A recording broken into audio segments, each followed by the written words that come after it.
सभी को नमस्कार।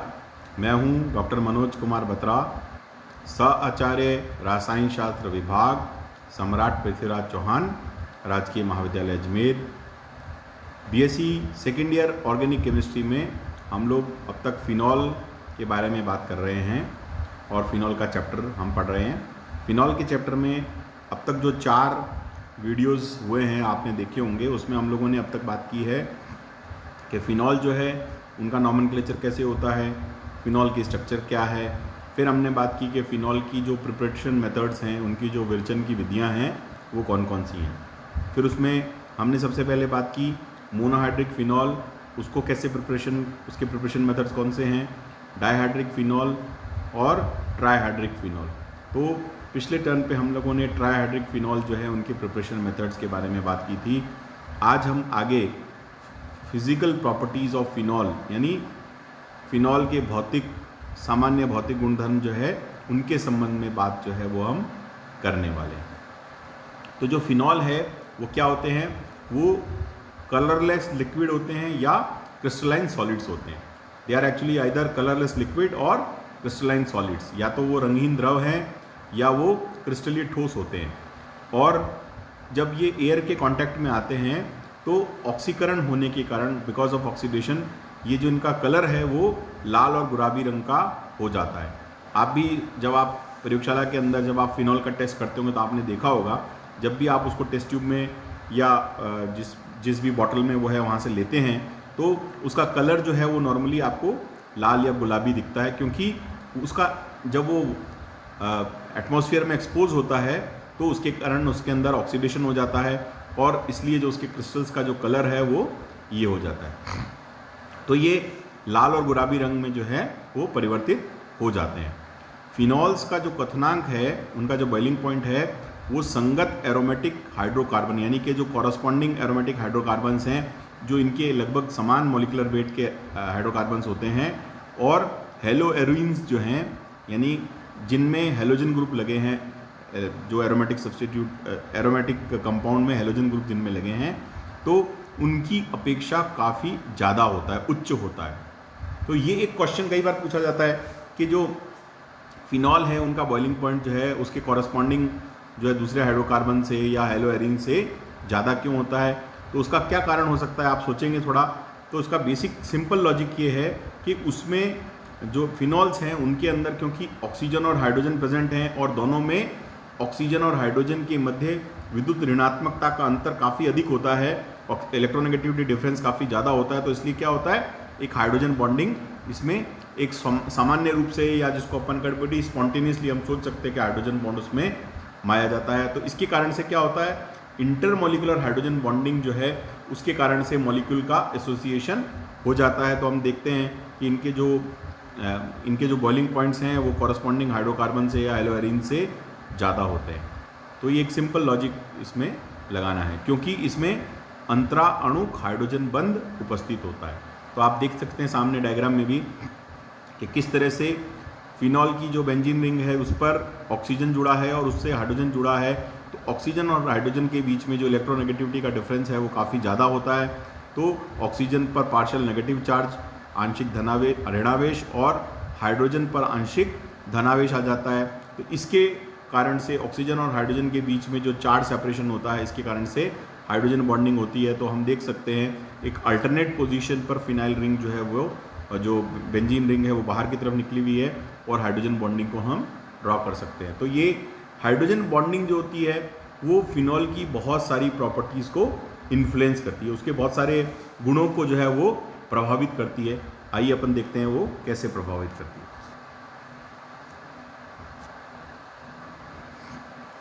फिर है, अधिकांश फिनॉलों की लाक्षणिक गंध होती है। अब ये भी इंपॉर्टेंट है कि जितने भी फिनॉल्स हैं उनकी एक करेक्टरिस्टिक स्मेल या करेक्टरिस्टिक ओडर जो है, जिसको हम कहेंगे, वो मिलती है। फिर नेक्स्ट इसकी फिजिकल प्रॉपर्टी क्या है, ये जल में अल्प विलेय या अविलेय होते हैं, परंतु एल्कोहल और ईथर में शीघ्रता से खुल जाते हैं। That means that phenols have characteristic odour. The next point is phenols are either partially or totally insoluble in water, but in alcohol and ether they are easily dissolve, इनको शीघ्रता से हम घोल सकते हैं। और इसमें इंटरमोलिकुलर हाइड्रोजन बॉन्डिंग जो है वो पाई जाती है, इसलिए क्या होता है हाइड्रोजन के अंदर हम सोचते हैं कि ये सॉल्युबल, वाटर में इसको सॉल्युबल होना चाहिए। Because of the presence of intermolecular hydrogen bonding we expect that the phenol should be soluble in water, but actually they are not soluble in water because the larger size of the hydrocarbon moiety, because of that it becomes difficult that it is soluble in water, because that hydrocarbon moiety is it is an hydrophobic end, it is that group which is hydrophobic, so it repels water and that is the reason that it is insoluble in water। देखिए हम सामान्य रूप से मानते हैं कि अगर किसी अणु में अंतराणुक हाइड्रोजन बंध उपस्थित होगा या वो जल के साथ में ये हाइड्रोजन बंध बनाएगा तो वो सामान्य रूप से जल में घुलनशील होना चाहिए, लेकिन यहाँ पर फिनॉल के केस में ऐसा नहीं होता क्योंकि ये जल में या तो बहुत अल्प घुलनशील है या पूर्ण रूप से अविलय है। इसका मुख्य कारण क्या है कि जो इसमें जो फिनाइल रिंग है जो कि हाइड्रोकार्बन रिंग है वो बहुत आकार में बहुत बड़ी होती है। इसके कारण से ये क्या होता है कि हाइड्रोकार्बन भाग जो होता है वो जल प्रतिकर्षी मतलब वाटर रिपेलेंट होता है, इसलिए क्या होता है कि ये वाटर में सॉल्युबल नहीं होती। लेकिन इसके बड़े आकार के कारण ही जो ये हाइड्रोकार्बन का जो बड़ा साइज है इसके कारण ये जो ऑर्गेनिक सॉल्वेंट्स हैं उसमें ये शीघ्रता से घुल जाती है, यानी कि it is soluble in organic solvents. फिर इसकी नेक्स्ट फिजिकल प्रॉपर्टी है इनकी दुर्बल अम्लीय प्रकृति होती है और नीले लिटमस पत्र को लाल कर देते हैं। They are actually weakly acidic in nature and ये क्या करेंगे, ये जो ब्लू लिटमस पेपर है उसको रेड करते हैं, जो कि हम जानते हैं कि एक कैरेक्टरिस्टिक एसिड की प्रॉपर्टी होती है। तो यहाँ पर जो एसिडिक नेचर है वो कैसा है, वो वीकली एसिडिक नेचर है, यानी दुर्बल अम्लीय प्रकृति का ये नेचर है। फिर नेक्स्ट है इनमें अंतराणुक हाइड्रोजन बंध जो है वो उपस्थित होने के कारण इनका क्वथनांक जो है या गलनांक जो है वो उच्च होता है।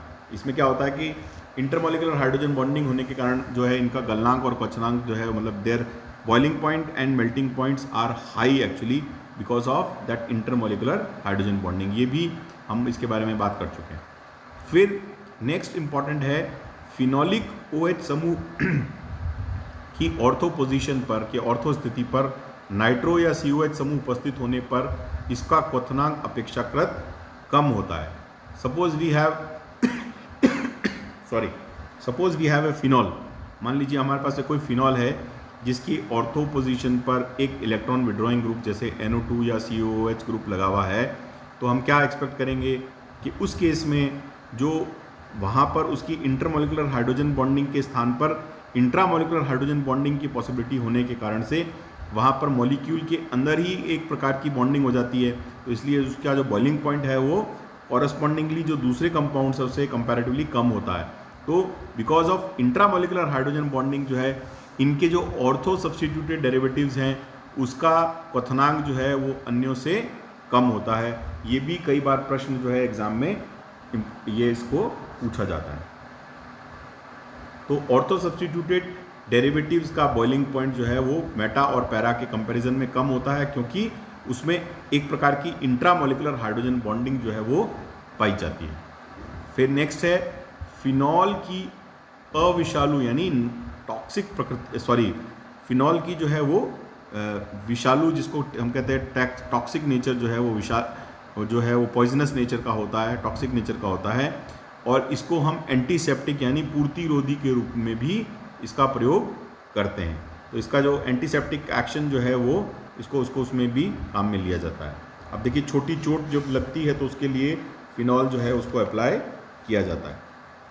नेक्स्ट है यूवी स्पेक्ट्रा। अब ये बहुत ही महत्वपूर्ण है कि इनका आइडेंटिफिकेशन जो होता है फिनॉल्स का उसको आइडेंटिफाई करने में इसके अंदर मुख्य रूप से दो स्पेक्ट्रोस्कोपी टेक्निक्स को काम में लिया जाता है, एक है यूवी और दूसरा है IR।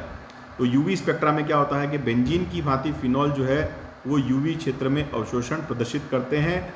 इन अवशोषण बैंडों के मान बेंजीन की तुलना में उच्च होते हैं। कुछ फिनॉल्स के लैम्डा मैक्स के मान निम्न प्रकार है। देखिए अब हम यहाँ देख सकते हैं इनके लैम्डा मैक्स के मान फिनॉल के 210 है, ऑर्थोक्रिसोल 213, कैटिकॉल 214, रिसोर्सिनॉल 216, देन ऑर्थोनाइट्रो 279, मेटा 274 और 318। फिर सेकेंडरी बैंड जो है उसका वैल्यू भी दी हुई है, फिनॉल के लिए 270, ऑर्थोक्रिसॉल के लिए 270, कैटिकॉल के लिए 276, रिसोर्सिनॉल के लिए 274, क्विनॉल के लिए 290, ऑर्थोनाइट्रोफिनॉल के लिए 351 और मेटा के लिए 333। तो ये इसके जो है वो मान होते हैं और अपन कह सकते हैं कि ये सभी मान बेंजीन की तुलना में अधिक होते हैं। फिर क्षारीय विलयन में लैम्डा मैक्स का मान और अधिक बढ़ जाता है। उदाहरण के लिए फिनॉल के क्षारीय विलयन में लैम्डा मैक्स का मान जो है वो 235 मिली माइक्रोन या 287 मिली माइक्रोन है, जो कि फिनॉल के जो एक्चुअल मान है 210 मिली माइक्रोन, या इसको हम नैनोमीटर किसी से भी रिप्रेजेंट कर सकते हैं, दोनों का मान सेम रहता है। तो इसके कंपैरिजन में जो है वो ज़्यादा है, यानी कि बेसिक मीडियम के अंदर जो इसकी लैम्डा मैक्स की वैल्यू है फिनॉल की हम बात कर रहे हैं वो ज़्यादा होती है। फिर नेक्स्ट है IR स्पेक्ट्रा, जिसको हम कहते हैं हिंदी में अवरक्त स्पेक्ट्रा। तो अवरक्त स्पेक्ट्रा में तनन यानी स्ट्रेचिंग के कारण फिनॉल बैंड जो है वो प्रदर्शित करते हैं। इनमें CO तनन यानी CO बॉन्ड की स्ट्रेचिंग के कारण 1200 सेंटीमीटर से 1200 और 1300 से 1410 के बीच में भी अवशोषण बैंड प्राप्त होते हैं। मतलब इसमें जो हमको जो एब्जॉर्प्शन बैंड मिलता है CO स्ट्रेचिंग के कारण, उसकी जो वैल्यू है वो 200, 1200 और 1300 से 1410 के बीच में होती है। तो इन बैंडों की सही स्थिति जो है वो बेंजीन वलय पर उपस्थित अन्य प्रतिस्थापियों पर निर्भर करती है। मतलब एग्जैक्ट पोजीशन क्या होगी उसकी, वो इस बात पर डिपेंड करेगा कि फिनॉल के साथ में जो दूसरे सब्स्टिट्यूएंट्स हैं वो कौन कौन से हैं, तो उसके आधार पर ही जो है उसका निर्णय होता है। तो ये हमने बात की मुख्य रूप से फिनॉल के संबंध में। अब हम इसके बाद में एसिडिक नेचर के बारे में और डिटेल में बात करते हैं, क्योंकि ये काफ़ी इंपॉर्टेंट है। फिनॉल का जो एसिडिक नेचर है इससे संबंधित एग्जाम में काफ़ी बार प्रश्न जो है वो पूछे जाते हैं। और फिनॉल की एसिडिटी की का कंपैरिजन जो है वो अल्कोहल से भी किया जाता है, क्योंकि दोनों में ही OH ग्रुप उपस्थित होते हैं। तो फिनॉल एवं अल्कोहल दोनों में OH समूह उपस्थित होता है। ऑक्सीजन तथा हाइड्रोजन की विद्युत ऋणात्मकता में अंतर होने के कारण दोनों प्रकार के यौगिक अम्लीय गुण दर्शाते हैं, क्योंकि दोनों प्रकार के यौगिक जो है विद्युत धनात्मकता धातुओं यानी सोडियम पोटेशियम से क्रिया करते हैं। तो फिनॉल जो है उसके लिए Ka की वैल्यू 10⁻⁻8 से 10⁻⁻10 के बीच में, और अल्कोहल के लिए 10⁻⁻16 से 10⁻⁻18 की तुलना में ये अधिक अम्लीय है। तो हम देख सकते हैं कि दोनों में OH ग्रुप है और दोनों में वही बात है कि ऑक्सीजन और हाइड्रोजन के बीच में इलेक्ट्रोनेगेटिविटी का डिफरेंस है, तो दोनों ही अम्लीय गुण दर्शाएंगे। लेकिन फिनॉल का जो एसिडिक नेचर है वो काफ़ी ज़्यादा है अल्कोहल के कंपैरिजन में। अगर हम बात करें क्वांटिटेटिवली तो Ka की वैल्यू अल्कोहल के लिए जो है वो 10⁻⁻16 से 10⁻⁻18 के बीच में है, जबकि इसका फिनॉल के लिए मान जो है वो 10⁻⁻8 से 10⁻⁻10 के बीच में होता है। और कार्बोक्सिलिक अम्ल जो हैं उनके लिए Ka का मान जो है वो 10⁻⁻5 जो है उसकी वो कंपैरेटिवली 10⁻⁻5 होता है, जो कि काफ़ी कम होता है। तो अपन इसको कंपेयर कर सकते हैं कि कार्बोक्सिलिक एसिड के कंपैरिजन में तो फिनॉल जो है वो कम एसिडिक हैं, लेकिन अल्कोहल के कंपैरिजन में ये ज़्यादा एसिडिक होते हैं। फिर है फिनॉल की अम्लीय प्रकृति के कारण कुछ अभिक्रियाएं जो हैं जिसको अपन एक्सप्लेन कर सकते हैं कि इसकी जो एसिडिक नेचर है उसके बेसिस पे हम उनको कुछ केमिकल रिएक्शन जो हैं उनको भी एक्सप्लेन कर सकते हैं। जैसे रिएक्शन विद मेटल्स, धातुओं के साथ अभिक्रिया।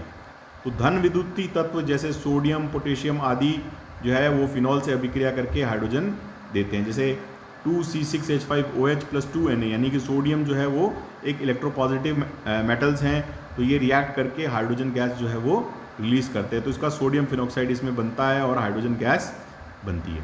फिर नेक्स्ट रिएक्शन में प्रबल क्षारों के साथ reaction with a strong base, तो प्रबल क्षारों के साथ फिनॉल जो है वो फिनॉक्साइड बनाते हैं।